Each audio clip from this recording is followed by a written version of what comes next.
Welcome friends, welcome to Mrs Ramya Varadarajan நம்மாது தளிகை channel. நம்ம சேனலில் இன்றைக்கி ஒரு ரெசிபி தான் பார்க்க போகிறோம். என்னென்னா குடமிளகா பருப்பு உசிலி. ஈஸியாக நம்ம ஊற வைக்காமல் வறுக்காமல் அரைச்சி மட்டும் பண்ண போகிறோம். எல்லாமே பச்சையாக அரைக்க போகிறோம்.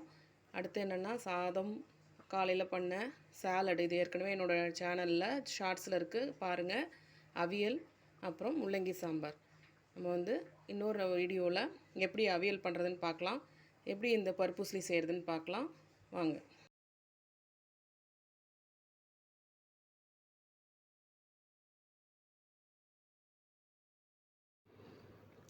நறுக்கின குடமிளகா, கடலைப்பருப்பு, உளுத்தம்பருப்பு, கடுகு தாளிக்கிறதுக்கு தேவையான அளவு எண்ணெயை சுட வச்சு அதில் இதை நம்ம போடுறோம். பருப்பெல்லாம் போட்டு நல்லா வதங்கினதுக்கப்புறம் தேங்காய் எண்ணெய் யூஸ் பண்ணால் இன்னும் டேஸ்ட்டாக இருக்கும். உங்களுக்கு வேணுங்கிற அளவு குடமிளகாயை இதில் போட்டு நல்லா வதக்குறோம். வதக்கினதுக்கப்புறம் தேவையான அளவு உப்பு போட்டுக்கலாம். இதில் அரைக்கிறதுக்கு ஒரு பவுடர் தயாரிக்க போகிறோம். இதுக்கு 2 ஸ்பூன் பொட்டுக்கடலை, 2 ஸ்பூன் துவரம்பருப்பு, 2 காஞ்ச மிளகா வச்சு மிக்சியில் அரைச்சிக்கலாம். நல்லா இந்த மாதிரி நல்லா வறுத்துட்டு நல்லா வதங்கினதுக்கப்புறம் குடமிளகா வதங்கினதுக்கப்புறம் நம்ம தேவையான அளவு இந்த பவுடரை ஃபுல்லாக நான் போட்டேன்.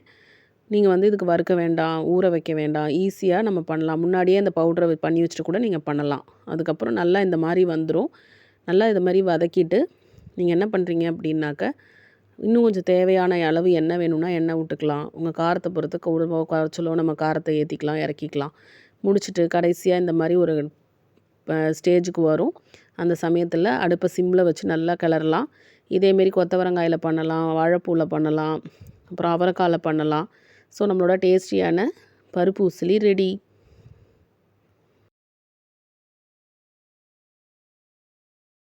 அவ்வளோதாங்க ஃப்ரெண்ட்ஸ், நம்மளோட குடமிளகா பருப்பு உசிலி ரொம்ப ஈஸியாக ரெடி ஆகிடுச்சு. ஸோ இவ்வளோ தான் நம்ம வீட்டு சமையல் இன்றைக்கி. நம்ம சேனலை சப்ஸ்கிரைப் பண்ணாதவங்க சப்ஸ்கிரைப் பண்ணுங்கள், எல்லாேருக்கும் ஷேர் பண்ணுங்கள். தேங்க்யூ.